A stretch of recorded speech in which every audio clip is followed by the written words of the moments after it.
hour before we were supposed to go on our second date. Oh my god, what is going on? This guy is now known amongst my friend group as Mommy's Meatballs because I was 26 years old the first time that somebody congratulated me on adulting. It was somebody that I had known for most of my life. They'd basically watched me grow up, and I mentioned to them in passing one day that I had bought myself a little house and I was getting ready to move out on my own. And they seemed happy for me, they wished me well, and basically just congratulated me on my achievement. They said something along the lines of, "Wow, that's amazing, congratulations, you're really adulting." and I was like, yeah, I guess I am, thanks.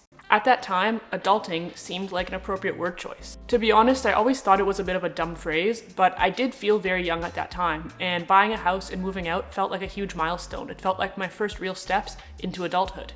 And the thing is that 26 is very much an adult. A young adult, but an adult nonetheless. What made me feel so young at that point was not my actual age itself, but rather my lifestyle, and more specifically, my lack of life experience. I had lived at home my entire life up until that point. I slept in the same room I had slept in basically my entire life.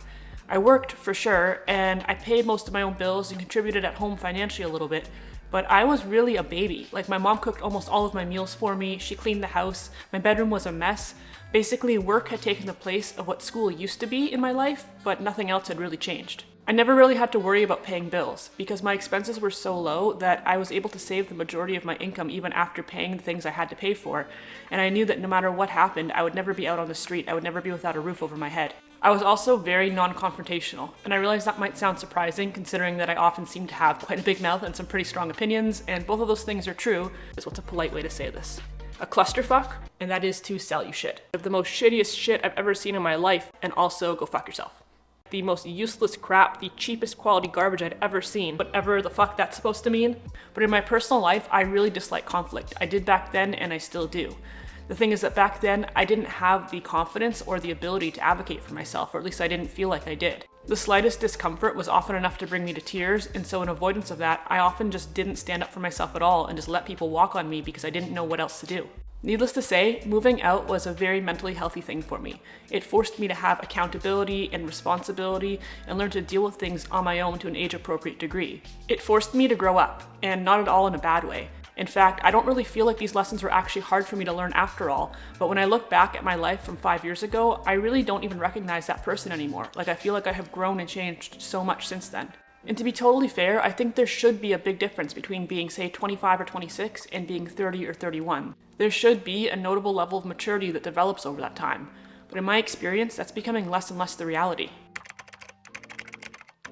There's no doubt that from one generation to the next, there has been a steady slowdown in people's general progression in life. And in some ways, that's probably for the better. My grandparents' generation, it was normal to get married at 18 or 19.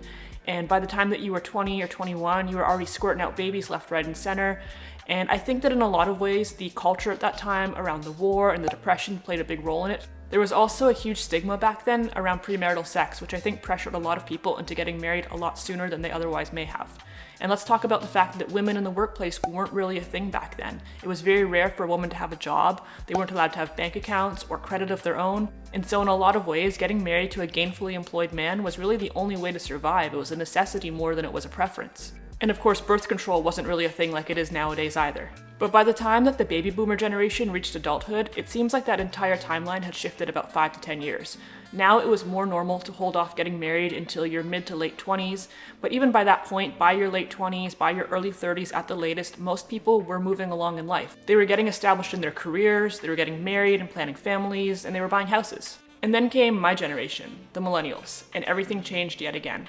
Without a doubt, the economic situation of the world has had a major role in all of this. Millennials were in elementary school when the war in Iraq started. We were in either middle school or high school when the 2008 financial crisis went down, and just as we were beginning to get established in our careers as adults, guess what happened? A pandemic. You left yourself open, Dad. Never before has the cost of living, and specifically the cost of housing, been so far removed from the average income. And what this has resulted in is a major rise in adults living at home with their parents for longer, delaying settling down and getting married, delaying getting started in their real adult life, and in my opinion, a complete halt of normal, healthy mental development. And here's the thing, when you've been told your entire life that you're supposed to go to college, get a degree, find a good job, get married, buy a house, and then promptly ruin your life by having kids, the inability to do all of those things in that specific order can make a lot of people feel like a failure. It shouldn't, but for a lot of people it does. But with this shift in culture that has made following that process a lot more difficult, seems to have come an entire wave of people who have just given up.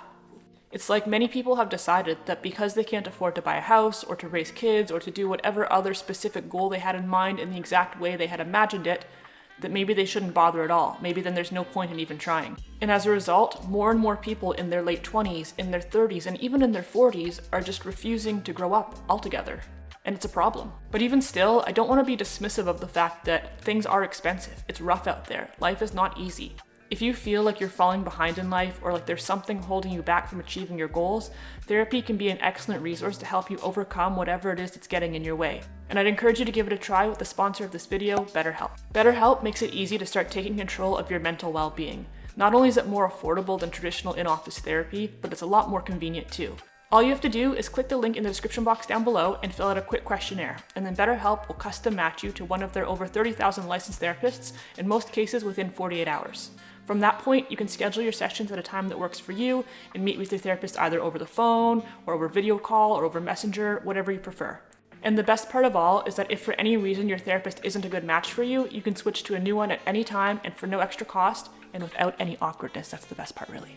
More than 4 million people have used BetterHelp to start living a happier and healthier life, and now it's your turn. So head over to betterhelp.com/accordingtonicole or click the link in the description box down below to get started and to get 10% off your first month. Thank you to BetterHelp for sponsoring this video. More often than not nowadays, I'm meeting people who are around my age or maybe even older than me who are unemployed or precariously employed. Maybe they're working minimum wage jobs, but they have no plans to change that or improve that in any way. They're living with their parents and they're just being children like I used to be, completely without any personal responsibility. And no one seems to see it as a problem because it's so common, so many people are doing it. And the few of us who aren't, we're adulting. I've come to hate that phrase. I find it infantilizing. I'm not adulting, I'm just an adult. Not only is the word adulting patronizing, but I think that it almost stands to become a form of permissiveness to try to discern it from anything other than just living a normal age-appropriate lifestyle. Being 25 or 30 and moving out on your own, getting a good job or starting a business, entering into a relationship or getting married, paying off your debt, whatever it may be, that's not adulting. That's just called being a responsible human being and a functioning member of society. And I'm sorry to say, but it is not deserving of congratulations. So here's the thing. Owning a house is lovely. It's very nice. It's great. But it is not the only thing that matters. It is not life or death, and it is not the sole signifier of a successful or meaningful life. It's also not the only option besides living with your parents. Renting a place is totally fine, and in fact, in a lot of cases today, based on the economic situation and the cost of renting and owning, it's actually a better financial decision to rent. But that's besides the point. The point is that it doesn't have to be all or nothing. Simply being unable to buy a house shouldn't cause you to throw in the towel on life in general and to just stay stagnant for the rest of your time on this earth. I want to be rich! But there's now a prevalent culture of 30-plus-year-olds who are living at home and who have no desire to earn a decent income because they don't need to because they're living at home. And those same people are often complaining about how hard life is and how expensive everything is and how badly they want to move out. Meanwhile, their only job is like driving for Uber 2 nights a week or something like that. And this is something that I've come up against a lot in the last little bit while dating. Grown men who barely work, who have no goals or ambition, whose only hobbies are like playing video games and smoking weed, who are still living like teenagers. And I'm not dating a teenager. I want to be clear that at least me personally, when I'm looking for a partner, I don't care how much money somebody makes. I don't care if they make more than me or less than me. I don't even really care what they do for a living. For all I care, you can be working a boring job, making like $50K a year. What I do care about is that they're able to take care of themselves, financially and physically and emotionally, and we'll talk about that part in a second. But just to be able to pay their own bills in whatever capacity they do, to just be responsible and self-sufficient. I'm gonna give you guys a story time right now. Actually, I'm gonna give you 2 story times just because I'm feeling generous. So story time number 1 was that at some point late last year, I had met up with a guy. We went out on a first date. There was no immediate red flags. He seemed nice enough. Everything was going fine. But within the course of this first date, on 2 or 3 occasions, he asked me a question in a way that I thought was phrased pretty weird. He said something along the lines of, So, what do you like to do? Do you like to go out on cute little dates, or do you prefer to just, hang out at home? and I was like, what kind of question is that? I actually thought that he was trying to get me to invite him back to my place immediately, which I was definitely not going to do, but I didn't really understand what he was getting at. And when we made plans to meet a second time, he started giving me the runaround as far as what he wanted to do. I was like, hey, why don't we go for coffee? And then he's like, well, why don't we go for a drive? And I was like, a drive? Like, Where? Why? And then he's like, why don't we go for a walk? And I'm sorry, like, I don't think that I am that much of a high maintenance person. I don't think that my standards are out of control. I don't do walk dates. Okay, I've done them before. They're terrible. They suck. I hate them. That's an ideal date for a golden retriever, not for me. And I was like, why don't we just go out for coffee? And he was like, finally, okay, fine, let's go for coffee. And I'm like, why don't we go to Starbucks or some sort of like cute little cafe? And he insisted on going to Tim Hortons. If you're not Canadian or you've never been to a Tim Hortons, it's basically our version of Dunkin' Donuts, but somehow even shittier. I don't know what to tell you. We went to Tim Hortons. We had our date. It was fine. We went our separate ways. He starts texting me again a few days later. He wants to meet up a third time. So now that this would be potentially a third date, I suggested, hey, why don't we go out to dinner? And again, he tried to suggest other things like going for a walk or going to Tim Hortons again or whatever else. And I was just like, what is going on here? Finally, he comes out and admits, he says to me, oh, well, I just don't really have the budget to go out for dinner. And I said, to be totally clear here, I'm not expecting you to necessarily have to pay for me. Like, that's not a big deal to me. And we're not talking about going somewhere and dropping $200 or $300. I'm talking about going out for like a burger and fries, and it would cost maybe $20 to $30 per person. And he goes, Oh, well, I have to pay off this thing and that thing, and yeah, I just don't really have the funds for it. and I decided at this point just to kind of cut him loose. This is not about money, this is about lifestyle stages. To me, this is about the fact that if you can't scrape together $20 or $25 to treat yourself to a meal, I'm sorry, but like, we have nothing in common. I'm not looking for somebody just to come hang out at my house all day. Like, that's not my idea of getting to know somebody. What do you have to offer to me? I don't want that to sound rude. Maybe it's rude, whatever. And I basically told him that in the nicest way that I could. You know, I said, I totally respect the fact that you're trying not to blow your budget. Overall, I think that's a green flag. Like, I think that being financially responsible, I of all people would respect that. But the whole point of what I would want in a relationship is somebody to do stuff with, somebody to go out to eat with, somebody to travel with, somebody to have fun with. And if this guy doesn't even have like $25 to go out and get a casual dinner, he's not the guy. It's just not going to happen, right?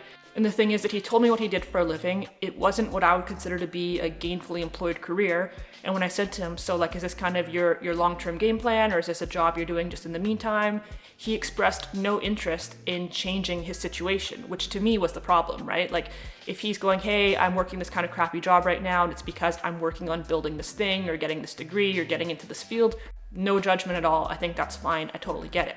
But if you're telling me that you are happy in the situation that you're in, he was living with like a bunch of other people from what I remember, you're happy living in this environment, you're happy with this job that doesn't pay you enough to even let you go out for dinner once in a while, and you have no plans to improve that, I'm sorry, we're not compatible. It's just not gonna be a thing. The second story time is an even better one. This was also some point last year, maybe over the summer. I had met another guy. He was 10 years older than me. Okay, I'm 31, so he'd be 41 now. And we had gone out to dinner. He did have a job, but he's telling me that he still lives at home with his mom in his early 40s. And his job was such that he should have been able to, I think he would have been capable of living on his own, but it didn't seem to be a priority to him.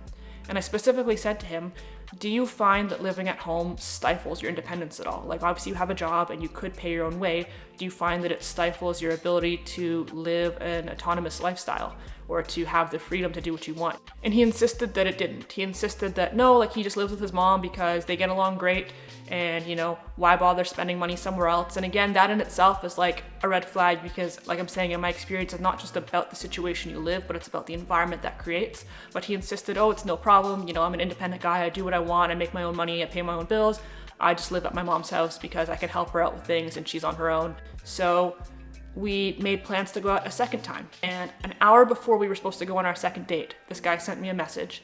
And he said, oh, hey, can we push back the date time by an hour? I just got home from work and I forgot to tell my mom I was going out tonight, and she made me spaghetti and meatballs for dinner. So I'm gonna stay and have dinner with her, but then we can meet up afterwards if that works for you. 41 years old. Was he 41 or 42? I don't know. He was in his 40s, and he had to delay his big boy date because he forgot to tell his mommy he was going out, and she made him spaghetti and meatballs. This guy is now known amongst my friend group as Mommy's Meatballs. Apparently he'd rather have Mommy's Meatballs than go on his big boy date. Oh my god, what is going on? I don't even know what else to say. I think that story tells itself. I don't care if somebody is renting a place, even with a roommate. That's not a big deal to me, that's not a problem. And it is not the same as living with your parents, because when you're living with a roommate, or you're living on your own, or you're renting an apartment, you still have to be responsible for yourself. I can only assume that your roommate is not paying your bills for you, or cooking your meals for you, or doing your laundry for you, and those are the skills that are actually important. It's not about where you live, it's about the lifestyle that it facilitates. I know that owning a home at this age, especially on my own, makes me an anomaly, and I got lucky in a lot of ways that allowed me to get into the situation, and I don't expect that to be what somebody else has or what somebody else is bringing to the table. What I do expect is for somebody to be an adult, to have some self-respect and some responsibility, to work their job, to pay their bills, to clean up after themselves, to cook their own meals, just to take care of themselves in a normal way. But apparently, I'm asking for miracles. A relationship should be a partnership in every way, but if you're living at home with your parents, that puts the burden on the other person to always be the one hosting you at their place. And I'm not trying to put the carriage in front of the horse, or however that saying goes, I don't know. But the point is that I'm 31 now. I'm not looking for a middle school fling. And so while it might seem overly aggressive to be thinking about the long term on a first or second date, that is realistically where a relationship would be headed, right? I worked very hard to set myself up to have a nice life, and I would be very happy to have somebody share this life with me. But I'm not going to subsidize somebody else's bills to make that happen. I'm not going to increase my own cost of living because my partner can't cover their own half. And I'm also not willing to downgrade my lifestyle just to meet somebody else's low standards. Like, at the risk of sounding harsh, if you can't pay your own bills, and you don't cook, and you don't clean, and you can't fix things, if by this age you haven't made an effort to acquire the life experiences needed to function in the world, what do you actually have to offer somebody in a relationship? Like, what can you actually bring to the table that that person can't take care of on their own? You need a mom, you don't need a partner, and I'm just not going to be your mom. Even emotional support is likely to be lacking in somebody who's that juvenile and immature, and somebody who doesn't have those life experiences. This might be a hot take, but if you're over 25 and you're able-bodied and you're living in the West and you are unemployed or you're only making minimum wage, that is a choice you are making, because we have so many alternatives. There are so many options available nowadays as far as things you can do to increase your income, whether that's a traditional route like getting a degree from college, going into the trades, or just learning a skill that you can freelance on your own. The internet has given us all so many options. There's so many ways to improve our lives. The barrier to entry for a good quality of life has never been lower. Perfection is not required or even expected, but ambition, and more specifically self-respect, is. And if you ask me, this culture of adulting, of infantilizing and patronizing full-grown adults, of treating normal life developments like they're achievements worthy of praise, all it serves to do is make what should be normal the exception, and what should be the exception normal. In the self-development world, there's a saying that you are the sum of the 5 people you spend the most time around, and in my experience, it's totally true. If you're hanging out with people who are more accomplished than you, then naturally you're going to want to try to catch up to them. Whether it's on a conscious or subconscious level, it shows you that it's a capability and you don't want to be the one falling behind, so it motivates you to try to get your shit together and to do better for yourself. But if you're hanging out with people who are in the exact same situation that you're in, you're unlikely to notice when there's a problem. If all of your friends are in huge credit card debt, then your huge credit card debt doesn't seem abnormal or problematic at all. If all of your friends go out and drink way too much, then you don't notice that you're drinking too much, because it's not like you're drinking more than they are, right? Well, when society makes growing up seem like a rare phenomenon, then nobody feels like it's something they actually have to do. Welcome to 2024, I guess. And everything I just said, ditto to girl math, but I guess that's another video for another day. Anyways, as always, these are just my thoughts, just my opinions, just my life experiences, and with this video, almost more than any other video I've made, I am very genuinely curious to hear your thoughts. Leave me a comment down below and let me know your experiences. How old were you when you moved out of your parents' house? If you yourself are an adult still living at home, I would love to know how you feel about that situation, and if you feel like the things I said here are accurate or overly harsh. If you enjoyed this video at all, please go ahead and hit that like button. Feel free to subscribe. You can follow me on Instagram. All the links to everything will be in the description box down below as always. Other than that, thank you guys so much as always for watching. Take care, and I will see you next week.